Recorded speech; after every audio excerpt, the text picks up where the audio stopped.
New at 4, a former Pentagon official tells members of Congress that North Korea will likely not get rid of its nuclear weapons, at least not voluntarily. This comes on a day when North Korea is showing off its military. Adriana Diaz is tracking the escalating tensions. Banners flew in the streets of Pyongyang, and North Korean soldiers laid flowers as the country marked the founding anniversary of its armed forces. In a show of force intended to send a warning to North Korea, the USS Carl Vinson Strike Group, along with 2 Japanese destroyers, are rapidly approaching the Korean peninsula. There, they'll be joined by South Korean ships.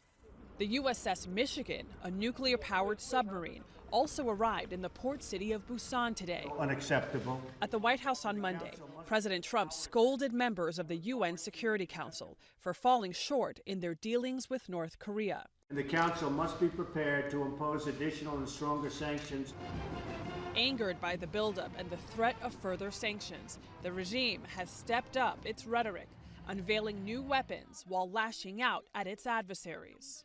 North Korean state media called the military movements extremely dangerous, saying the U.S. should consider carefully any catastrophic consequence. This raises the stakes. Analyst Jonathan Pollock says the White House needs to proceed cautiously.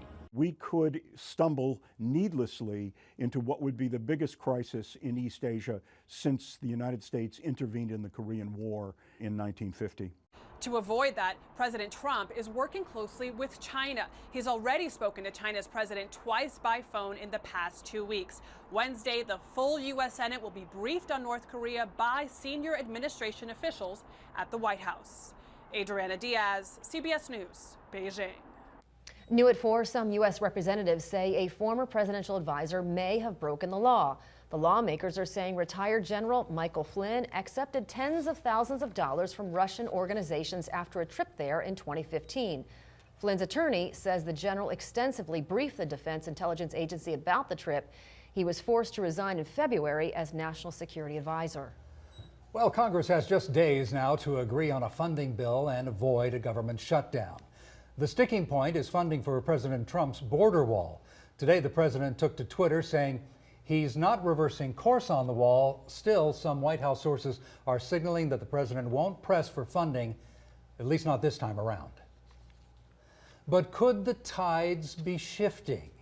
As a closer look at this complicated issue we've got coming up on KBOI2 News at 4:30. Today's national question of the day is about the U.S.-Mexico border wall. Here it is. Should the U.S. pay for a border wall? We'd like to hear what you think. Go to idahonews.com to vote. We also have a link on our Facebook page. Stick around. We will show you the results soon.